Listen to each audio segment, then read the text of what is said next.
CM రేంజ్లో ఎన్టీఆర్‌కి భారీ భద్రత అందించిందట కేంద్ర ప్రభుత్వం. కేంద్ర ప్రభుత్వం జూనియర్ ఎన్టీఆర్ గ్లోబల్ స్టార్ కావడంతో ఆయనకి భారీగా అయితే ఒక సెక్యూరిటీని కల్పించినట్టుగా తెలుస్తోంది. ప్రస్తుతం ఎన్టీఆర్‌కి అందించినటువంటి ఈ సెక్యూరిటీని చూసి అందరూ కూడా ఒక్కసారిగా షాక్ అవుతున్నారు. ప్రస్తుతం సోషల్ మీడియాలో సైతం ఈ విషయం ఒక్కసారిగా అందరూ సంచలనంగా అయితే మారుతోంది. సో తెలుగుదేశం పార్టీకి సంబంధించి జూనియర్ ఎన్టీఆర్ మరి అడుగు ముందుకు వేసి రావాలని అయితే కోరుకుంటున్నారు. ఇప్పుడు టైం అంతా కూడా ఇప్పుడు దాని గురించి అందరూ ఆలోచిస్తుంటే జూనియర్ ఎన్టీఆర్‌కి ఇప్పుడు మరింత పాపులారిటీ పెంచింది కేంద్ర ప్రభుత్వం.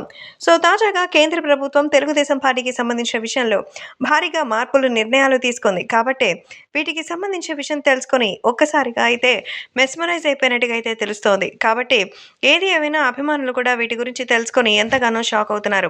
మరి నారా చంద్రబాబు నాయుడు త్వరలోనే ఆయన రాజకీయాల్లోకి తీసుకురావాలని ఎదురు చూస్తుంటే ఇప్పుడు ఆయనకి మరింత పాపులారిటీని పెంచింది కేంద్ర ప్రభుత్వం. సో జూనియర్ ఎన్టీఆర్‌కి సీఎం రేంజ్‌లో భారీ సెక్యూరిటీని ఏర్పాటు చేశారు. జూనియర్ ఎన్టీఆర్ ఇప్పుడు గ్లోబల్ స్టార్‌గా ఉన్నారు. కాబట్టి ఎన్టీఆర్‌కి మరింత పాపులారిటీ తీసుకురావడం ఎంతైనా అవసరం. కాబట్టి ఈ నేపథ్యంలో యంగ్ టైగర్ ఎన్టీఆర్ నంబర్ 1 పొజిషన్‌లో ఉండాలని ఎప్పటికీ ఎన్టీఆర్ ఈరోజు సాధించినటువంటి విజయం మళ్ళీ అంతే అద్భుతంగా ఉండాలని కోరుకుంటున్నారు. కాబట్టే ఈ విషయం కూడా ఒక్కసారిగా సంచలనంగా మారుతోంది. జూనియర్ ఎన్టీఆర్ రాబోయే రోజుల్లో భారీగా విజయం సాధించి మరింత మంచి పేరు తెచ్చుకోవాలని మరి కేంద్ర ప్రభుత్వం కూడా ఎన్నో రోజులుగా అయితే ఎదురు చూస్తోంది. ప్రస్తుతం దీనికి సంబంధించిన విషయాలు సైతం సోషల్ మీడియాలో మాత్రం ఒక్కసారిగా వైరల్ అవుతోంది. ఎన్టీఆర్‌కి భారీగా సెక్యూరిటీని ఏర్పాటు చేసేసరికి ఒక పదవి ఇస్తేనే కాదు junior NTR made for CM అంటూ అందరూ అయితే అభిమానులు చెప్పుకుంటున్నారు.